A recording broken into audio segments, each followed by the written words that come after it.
नमस्कार दोस्तों, एक बार पुनः आपका न्यू करियर अकेडमी इस ऑनलाइन प्लेटफॉर्म में अभिषेक सुंदरा सर फिर से भव्य अभिनंदन करता हूं।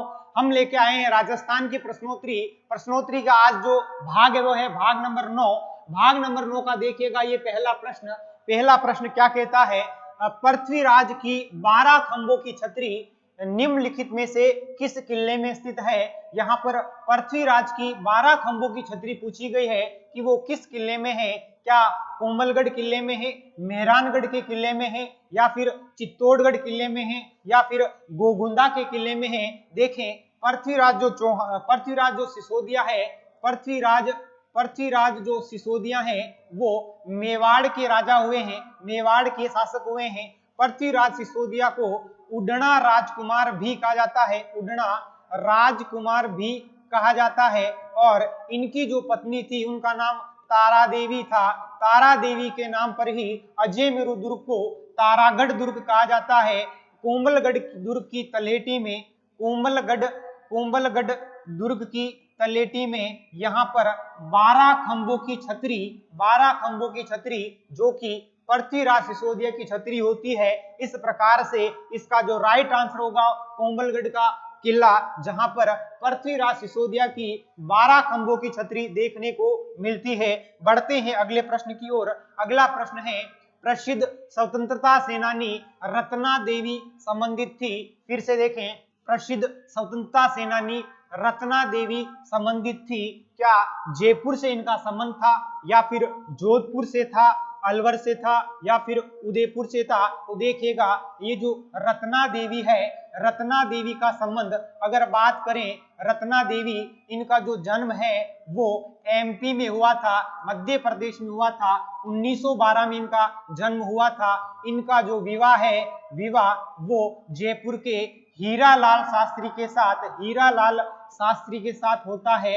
इस प्रकार से आगे चलकर ये रत्ना शास्त्री कहलाती है। यहाँ पर ध्यान रखें कि रत्ना जो देवी है इनके द्वारा एक संस्था चलाई गई थी। हीरालाल शास्त्री के साथ मिलकर इन्होंने जीवन कुटीर संस्था चलाई थी। ये जो जीवन कुटीर जो संस्था है मित्रों, देखें, जीवन कुटीर संस्था,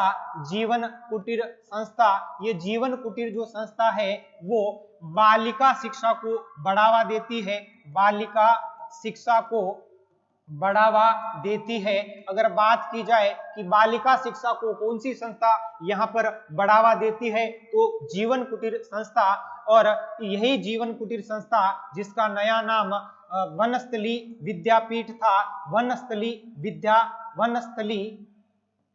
विद्यापीठ के नाम से जानी जाती है। इसका संबंध निवाई से है। ये कहां पर है, तो निवाई, और निवाई कहां पर है, टोंक में। फिर से देखें, जीवन कुटीर संस्था जो कि हीरालाल शास्त्री के द्वारा चलाई गई थी, जिसमें सहयोगी इनकी पत्नी रत्ना शास्त्री होती है, ये बालिका शिक्षा को बढ़ावा देती है। यहाँ पर इस जीवन कुटीर संस्था का जो नया नाम है वो वनस्थली विद्यापीठ है, जो कि निवाई टोंक में है। मित्रों याद रखिएगा, राजस्थान की एकमात्र महिला जिन्हें पद्मश्री और पद्म भूषण से नवाजा गया था, वो कौन थे, तो वो रत्ना शास्त्री थे। इधर पद्मश्री इन्हें 1955 में दिया गया था, और पद्म भूषण की बात करें तो 1975 में इन्हें दिया गया था। और बात कर लेते हैं कि रत्ना शास्त्री ने यहाँ पर जब असहयोग, या फिर यूं कहें कि इन्होंने किस आंदोलनों में सहयोग दिया था, तो जयपुर में एक बार सत्याग्रह चलता है, सत्याग्रह में इन्होंने अपना भाग दिया था, हिस्सा लिया था। और बात करें कि रत्ना शास्त्री ने भारत छोड़ो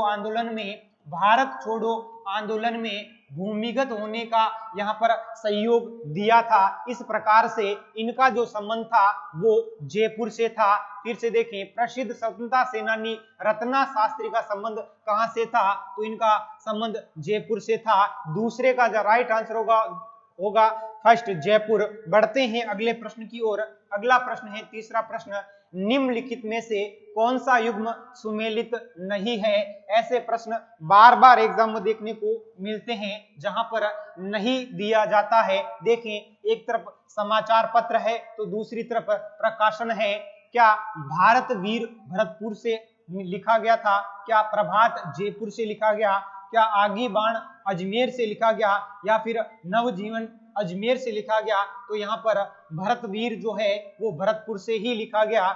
प्रभात जो है जयपुर से लिखा गया। नवजीवन ये अजमेर से लिखा गया। ये आगी बाण जो है ये अजमेर से नहीं, ये आगी बाण जो है ये ब्यावर से लिखा गया।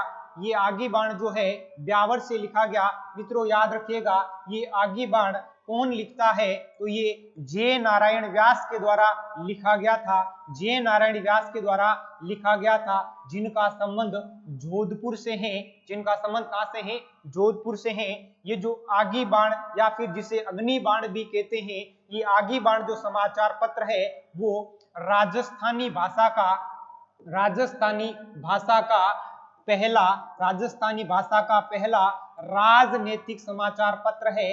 राजनीतिक समाचार पत्र है। अगर आपको पूछे कि राजस्थानी भाषा का पहला राजनीतिक समाचार पत्र कौन सा था, तो वो आगी बाण था, जो कि किसके द्वारा लिखा गया था? जे नारायण व्यास के द्वारा। कहां से लिखा गया? ब्यावर से इसे लिखा गया था। जे नारायण व्यास की बात करें तो इन्होंने एक अंग्रेजी भाषा में लिखा था, वो था पीप। पीप जो लिखते हैं वो अंग्रेजी भाषा में लिखते हैं। और बात कर लेते हैं जे नारायण व्यास की। जे नारायण व्यास के द्वारा लिखा गया था मारवाड़ की अवस्था। इन्होंने एक बुक लिखी जिसका नाम था मारवाड़ की अवस्था। इन्होंने एक और लिखी है पुस्तक जिसका नाम था पोपा बाई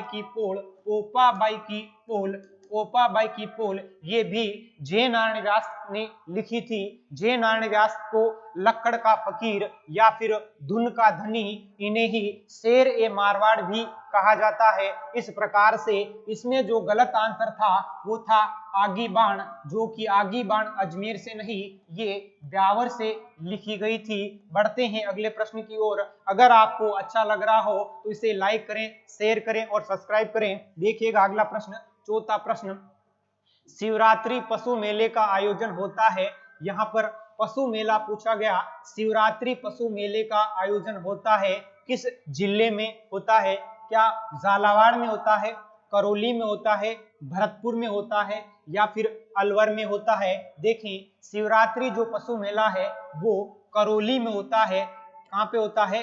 करौली में। और ये भी याद रखें कि करौली में ये जो मेला लगता है शिवरात्रि का मेला, वो फाल्गुन मास में लगता है। कौन से मास में लगता है?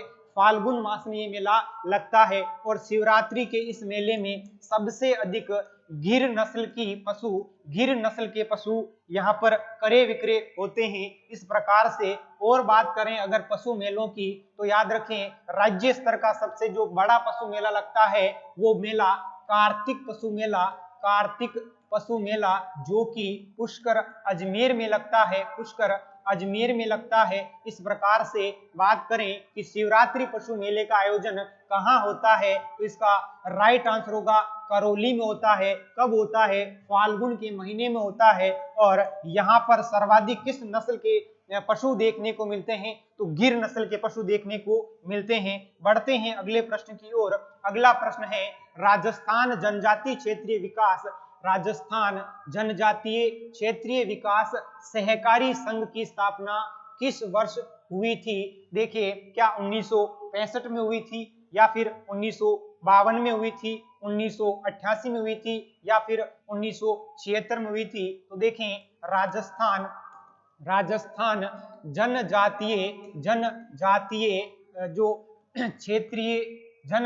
क्षेत्रीय सहकारी संघ लिमिटेड की जो स्थापना होती है, संघ की जो स्थापना होती है वो होती है 1976 में। इसका जो राइट आंसर होगा 4/1976। बढ़ते हैं अगले प्रश्न की ओर। अगला प्रश्न है विधवा विवाह नामक पुस्तक लिखी थी। बहुत ही शानदार प्रश्न है। यहाँ पर पुस्तक पूछी गई है और पुस्तक का नाम है विधवा विवाह नामक पुस्तक किसने लिखी थी? क्या स्वामी दयानंद सरस्वती ने लिखी थी, चांदकरण शारदा ने लिखी थी, सवाई जयसिंह ने लिखी थी या फिर लॉर्ड डलहौजी ने लिखी थी? तो देखें मित्रों, क्या होता है विधवा विवाह को लेकर के अगर बात करें तो विधवा विवाह पुनर्विवाह अधिनियम जो बनाया था सबसे पहले, वो लॉर्ड डलहौजी के द्वारा बनवाया जाता है, जो कि इनके जो सहयोगी होते हैं, सहयोगी का नाम था ईश्वरी चंद विद्यासागर, जो कि किसका सहयोग देते हैं, लॉर्ड डलहौजी का सहयोग देते हैं। ये जो बनता है वो बनता है 1856 में। याद रखिएगा, ये जो विधवा विवाह पुनर्विवाह अधिनियम जो बनता है वो 1856 में बनता है। बात करते हैं कि विधवा विवाह को बढ़ावा देने वाले जो संत हुए हैं वो झांबोजी हुए हैं। झांबोजी जो कि विश्नोई संप्रदाय के प्रवर्तक थे, जिन्होंने विधवा विवाह को बढ़ावा दिया था। फिर बात करें कि जयपुर रियासत में जयपुर के शासक जिन्होंने विधवा विवाह को प्रोत्साहन दिया था वो कौन थे, तो वो सवाई जयसिंह द्वितीय थे। सवाई जयसिंह द्वितीय ने विधवा विवाह को प्रोत्साहन दिया था। यहाँ पर जो 3 ऑप्शन जो दिख रहे हैं, देखें, लॉर्ड डलहौजी ने जो विधवा पुनर्विवाह अधिनियम बनाया था। सवाई जयसिंह की बात करें तो इन्होंने विधवा विवाह को अपनी रियासत में यहाँ पर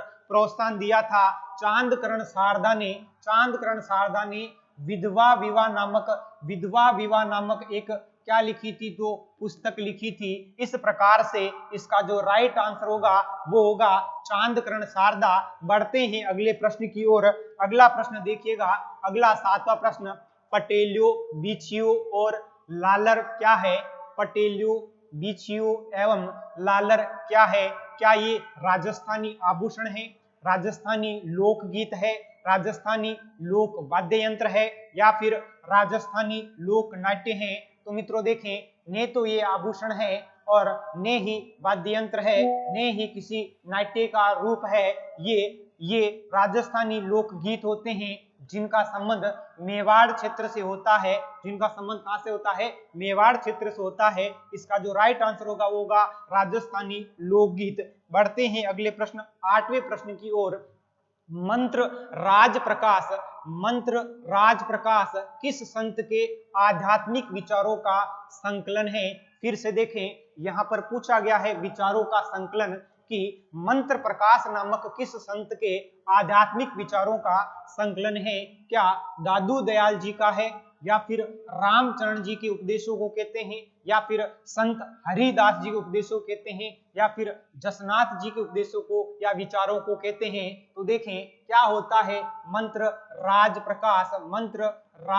प्रकाश। मित्रों याद रखें कि ये जो हरिदास जी होते हैं, हरिदास जी के जो विचार होते हैं उन्हें मंत्र राज प्रकाश कहा जाता है। हरिदास जी का जो जन्म है 1455 में इनका जन्म डीडवाना में होता है। कहां पर होता है? डीडवाना में, कापड़ोद नामक स्थान पर डीडवाना में होता है। कब होता है? तो 1455 ईस्वी में होता है। बात कर लेते हैं कि इन्होंने कौन से संप्रदाय को बढ़ावा दिया, कौन से संप्रदाय को प्रारंभ किया था? तो इनके द्वारा निरंजनी संप्रदाय चलाया गया था। और बात करें कि हरिदास जी की जो प्रधान पीठ होती है, निरंजनी संप्रदाय की जो प्रधान पीठ होती है वो होती है डीडवाना में होती है, और जिसका नाम था डोड डीडवाना में यहाँ पर प्रधान पीठ इनकी देखने को मिलती है। और हरिराम जी के जो उपदेश विचार होते हैं उन्हें मंत्र राज प्रकाश के नाम से जाना जाता है। इस प्रकार से इसका जो राइट आंसर होगा 3, यानी संत हरिदास जी के विचार जिनका संकलन क्या कहलाता है? मंत्र राज प्रकाश। दादू दयाल जी के जो विचार होते हैं उन्हें दादू वाणी में लिखा गया है। कहां पर लिखा गया है? दादू वाणी में। बढ़ते हैं अगले प्रश्न की ओर। अगला जो प्रश्न है 9वां प्रश्न, शेखावाटी का गांधी किसे कहा जाता है? यहाँ पर एग्जाम में गांधी को लेकर के बहुत सारे प्रश्न देखने को मिलते हैं कि यहाँ पर पूछा गया शेखावाटी का गांधी किसे कहा जाता है? क्या एस एन सुब्बा राव को कहा जाता है, बद्री नारायण सोठानी को कहा जाता है, या फिर कर्नल किरोड़ी सिंह भेंसला को कहा जाता है या फिर जमुना लाल बजाज को कहा जाता है। देखिए मित्रों, ये एस.एन. सुब्बा जो राव है इन्हें चंबल का गांधी कहते हैं, इन्हें चंबल का गांधी कहते हैं, इन्हें चंबल का गांधी कहते हैं। और कर्नल किरोड़ी सिंह भेंसला को गुर्जरों का गांधी कहते हैं, गुर्जरों का गांधी कहते हैं। गुर्जरों का गांधी किसे कहते हैं? तो कर्नल किरोड़ी सिंह भेंसला को कहते हैं। चंबल का गांधी किसे कहते हैं? तो एस.एन. सुब्बा राव को कहते हैं। जमुना लाल बजाज को गांधी जी का पांचवा पुत्र कहते हैं। गांधी जी का कौन सा पुत्र कहते हैं? पांचवा पुत्र कहते हैं। और बद्री नारायण जो सेठानी है इन्हें शेखावाटी का गांधी कहते हैं, इन्हें शेखावाटी का गांधी कहते हैं। इस प्रकार से 9वें प्रश्न का जो राइट आंसर होगा वो होगा बद्री नारायण सेठानी, जिन्हें शेखावाटी का गांधी कहते हैं। बढ़ते हैं अगले प्रश्न की ओर। अगला प्रश्न है 10वां प्रश्न, लप्पा लप्पी किरण एवं बांकड़ी यह सब है। यह प्रश्न बहुत बार एग्जाम में पूछा गया है। लप्पा लप्पी किरण एवं बांकड़ी यह सब क्या है?